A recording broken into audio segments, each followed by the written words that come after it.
Welcome to Ask Miss Cassandra on YouTube. I'm here with my good friend Alison. She has an IG page, Align with Alison. Super excited to have her here. We're gonna have some girlfriend chat. We invite you guys to, converse with us in the comments. Let us know how you're thinking, how you're feeling, and we're super excited. So make sure that you go to her IG page, Align with Alison. I'll let her introduce herself, and then we'll get right into the topic, which you already know because it's in the title, but... Yes, hello everyone. My name is Alison from Align with Alison. I am a dating and relationship coach, and I primarily work with women to help them find the love and commitment that they deserve. Yes, so that's one of the reasons why I want her here, because I consider myself to be a men's advocate. So I like to support men in having their voice, and Alison, works primarily with women, as she said. And I feel like, we should just put a dating service together. Like, 10 years down the line, I bring my guys, you bring your ladies. We try to, match them up. Speaking of which, we're talking about dating with intention. So why don't you walk us through what that looks like and, how can a person or a woman date with intention? Yes, so... in essence, a lot of people define dating with intention differently. So the way that I define dating with intention is exactly the wording.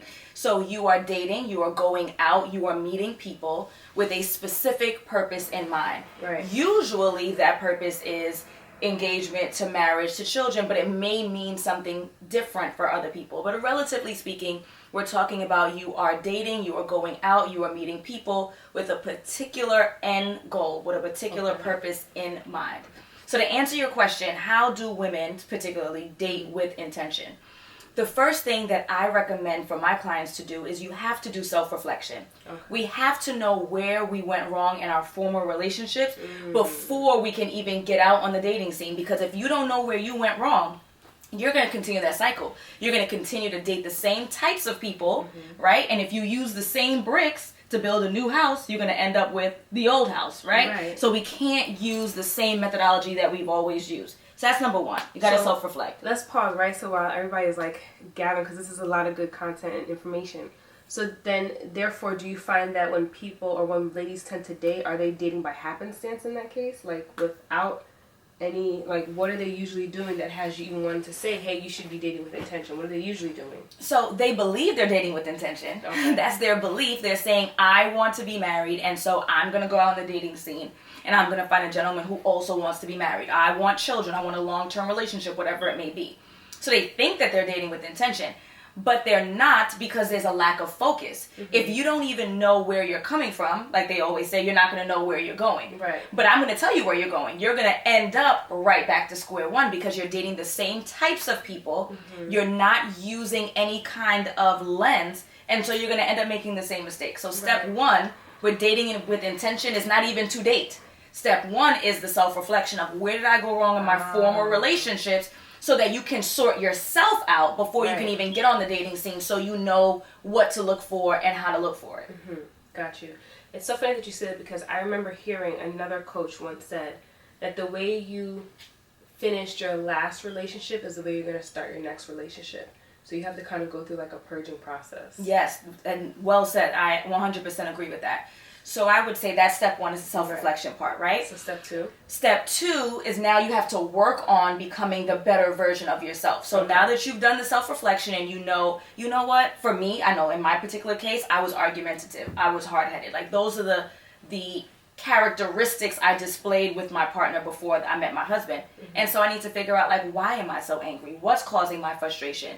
And what can I do to eliminate that, or at least reduce it, so that I'm not unattractive in that regard, right? Like internally unattractive. Who wants to date somebody who's going to be pushing back against them all the time? So that's some of the internal work that I had to do. So first, the self-reflection is realizing that I need to go back and figure out what I did wrong.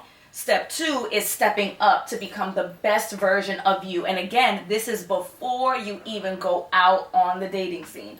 This is the internal work that you have to do. So I'm guessing that so my experience working with guys, they don't do any of the internal work, ever. But you find that to be the case with ladies too, then. Are they doing some internal work and they think that they're doing? Is that what it is, and they're just not making the distinctions, or? I think that men, and these are all generalities, so nobody chew us up. Right. Don't chew us up, comments. Right.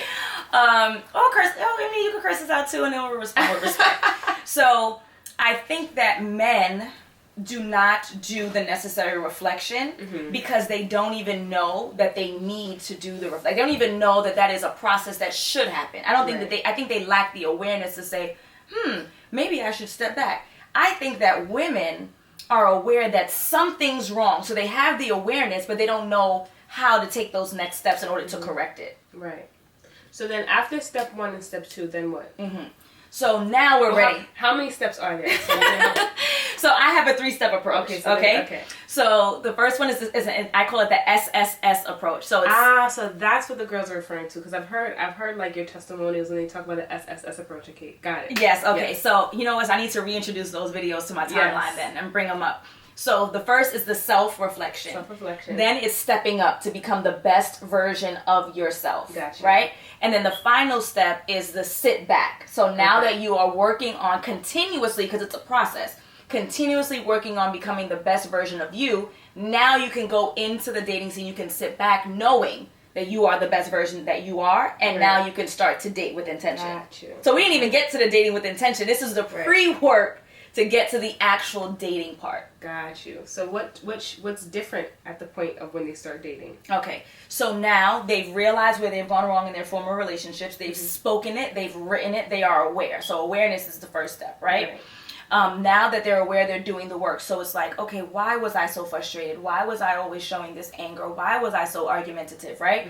When I come to that realization, now I can correct it. So I know for me, some of my frustrations came from my workplace. And I was bringing that into my home, and then that's problematic, right? So the good thing for me was that my workplace changed and I was happier, so I didn't necessarily need to do anything because the circumstances changed, so it shifted my personality and my behavior. But nonetheless, I'm aware of it, so that if my circumstances change again, now with my husband, I'm like, I'm not happy at work, I'm not bringing that foolishness in my household again, I'm not making the same mistake twice, right? So now I lost the question. So when they're in the space of dating, what do they do now? When they're they're in it, they've done the work. They've written. They know who they are. I'm the best version of myself. I feel whole. I feel fine today. I feel fine in my own skin. I'm not looking for anybody to validate my whole entire being. I'm looking to share my world. I'm ready to date. Now what? Okay. So if we're talking about using dating apps, which is the basis of a lot of the advice that I offer. The first thing we need to do is we need to choose dating apps that fit you. So the number one question I get is, Alison, what are the best apps?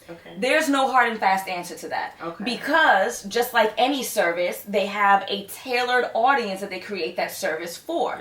So what's the best app for Cassandra is not necessarily the best app for Alison. And we're close in age, we're the same race, we live in, doesn't matter. Because there are certain apps that are tailored for women to take the first step, like Bumble. Now, if you are a woman who is more traditional and you don't feel comfortable taking the first step, that's not a good that's not a good app for you. But someone who feels more comfortable, that's an amazing app for them. It helps them to sort through so they don't receive all of these unsolicited messages. For some folks, I had a client who was 49. She asked me what's a good app for her. Normally, I recommend Coffee Meets Bagel to my 30-year-old, right? But for her, Coffee Meets Bagel is not an appropriate app. She's 49. So I tell her Our Time or Silver or something along those lines. So what about the 20s? That's a good question. That I can't speak on. Because you like... my clientele is 30 plus. Gotcha. But I'm sure they exist. And so to that point, we need to do the research. Google, find out what is the average age of the folks who are on those apps. And then you need to work with the app that works with you. That's an appropriate match for you. So that's step one, finding the right apps for you. Step two is going to be paying for those apps. Right. So completely agree, but go ahead and speak on why that makes all the difference in the world. Yes. Okay. So I'm about to sit like this because we're about to get up into this thing because I totally agree with that. Yes, ma'am. So let's talk about the paid version of the apps, right? Well, let's talk about the non-paid. So when you are on an app that's free, or an app that has a free version, they limit the amount of access. Just like any app, right? Any app that has a free version versus a paid, you get more when you pay. So a lot of times on the free version of the apps, they limit the amount of information or access you get to the profiles. Now, if we're dating with intention, we want to be able to whittle down as much as possible the most appropriate matches. So why am I going to go into this process of dating with intention with half information? I need full access so I can gather as much data as possible before I decide whether or not I want to connect with this gentleman or I'm going to respond to his advances. So we have to pay for the apps. I want full access. This is the rest of your life. True. This is potentially the rest of your life. Right. Why would you not want to invest? Make that investment. Right. Stop being cheap. And let me tell you something else. For many of us, especially if you're in New York, we're on lockdown. We're not spending the money on the clothes and the hair and the nails and the drinks and going to the club and going here and going there. Right. So the money that you would have invested on every Friday night going out with your girlfriends, take that same money and put it into your profile, making sure that it's optimized. Because it's the same idea. You want to present yourself as your best when you go out. We're not going out. Right. So now we're going to take that money and we're going to invest it as looking our best self online. Yeah. Yes.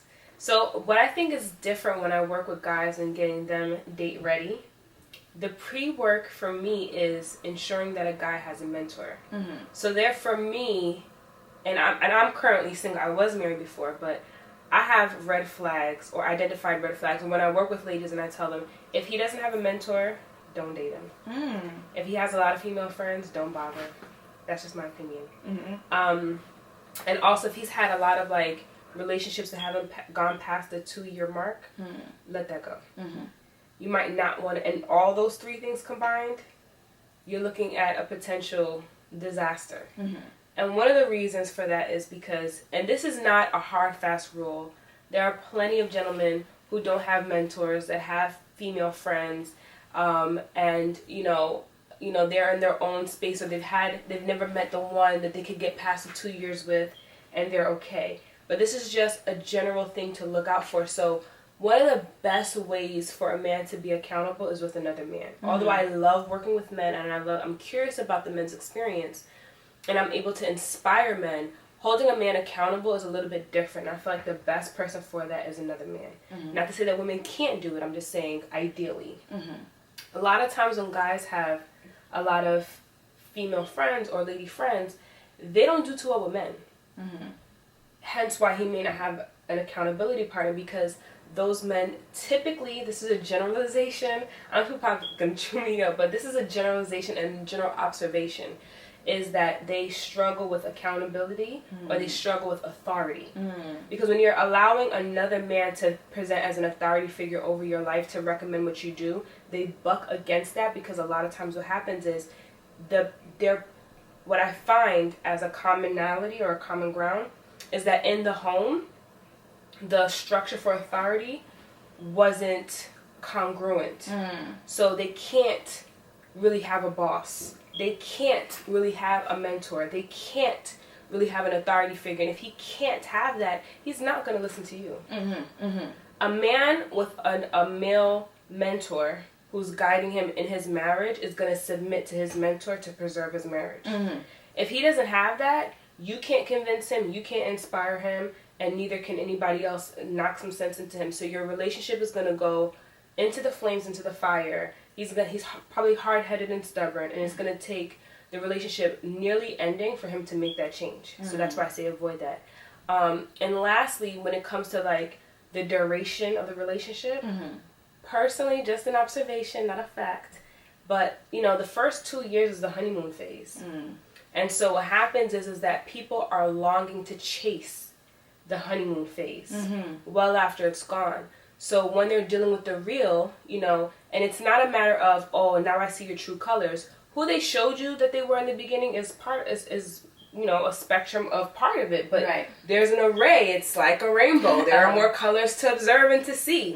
And they like to show those vibrant colors. When you start to get into some of the dark and the depths, they tend to pull away. They tend to retreat. And men normally retreat regardless. It's just the masculine experience. They will retreat. But what happens is that instead of them getting through the process and getting past that brick wall, they figure this relationship is not working, and so they're nostalgia chasing, and they're getting into another relationship for that newness, for that excitement, for that adrenaline rush. So when I work with guys, one of the first things I recommend that they do is to get around more men, because most of the guys who reach out to me, they don't have solid men around them. You want to start there. And ladies, don't do it, girl. But do you tend to agree, like, some of the ladies that you're around, like, the guys that they date that didn't work out with, they have, like, zero accountability in sight? I think that most people have zero accountability until it's pointed out to them, until they look for it. So when they start to follow the pages that hold them accountable, when they start to read the books, when they start to look for pros who can step in to help, I think most people, well, maybe I should say it's a New York thing. Because we're hard-headed as all hell. Hello. And most of my clients are at least started in New York, but nonetheless. But I think that accountability is something that's very difficult to take hold of, especially in regards to love, because it is a two-way street. There is, both parties are involved. Like, if I don't do well on a test, I mean, you could try to blame the teacher if you want, but for the most part, I know I didn't study. I know I didn't do this. I know I didn't do that. If I get fired from a job, for the most part, I didn't do the work, or I didn't leave because I knew it was toxic, and again, it's my fault. But when you have a relationship, lots of folks like to then thwart the responsibility on the other person because it's so easy to do, because the other person did do wrong. So it's a lot easier for you to say, oh, it's their fault, it's their fault, it's their fault, versus taking the responsibility to say, yes, they made mistakes, but I did too. I am no angel. And I think a part of the problem, and again, I am the woman's advocate in this conversation, but a part of the problem is that women have extremely high, unrealistic expectations, and they do not reflect on the fact that they are not perfect, they are not angels, and their ish stinks too. And they don't take that into account. They have this laundry list. They have this make-believe Disney fantasy of what a relationship should look like and should be, and what their prince should look like, but they are not a princess. So how are we going to make this work? That's why I talk about the pre-work. It's imperative we do the pre-work before we even go out on the dating scene to date with intention. So speaking of which, and we're going to take this last one, because if you guys want more, you must go to Alison's page, because we don't want to like have the super long video, but this is excellent content, and she has tons more information. But I want to ask her this one last question, which I'm pretty sure you guys are wondering. So when you're working with ladies, are you supporting them? How do you help them, or if at all, get to understand what a realistic relationship is versus fantasy-based? So I think that once we do that SSS approach, when we do the self-reflection, we realize, you know what, I wasn't as amazing as I thought, and I really did make some mistakes that caused the relationship to fail. I think that really helps folks to bring them back to reality in regards to the fact that they're not perfect, and therefore their partner cannot be perfect, and therefore their relationship cannot be perfect, right? When you come to that realization that I made mistakes, I am a human being, I'm not perfect, and I'm dating another human being, then whatever we combine to create cannot be perfect by default. So I think that brings a level of reality to folks, and that's very helpful in regards to their romantic relationship. But what I do primarily is I prepare women to get up to finding their mate. Gotcha. And then my recommendation thereafter is that once you've found your mate, someone that you are compatible with, that fulfills those non-negotiables that we establish during our coaching sessions, then now you may want to consider picking up someone who's going to assist you the rest of the way. But my job is to get you from zero to a partnership. I love that. Tell the people where they can find you. I'm telling you, her page is dope. Tons of amazing content. And this is so important. You know why? This is my whole thing. When we are growing up, I don't think that our parents tend to teach us how to love.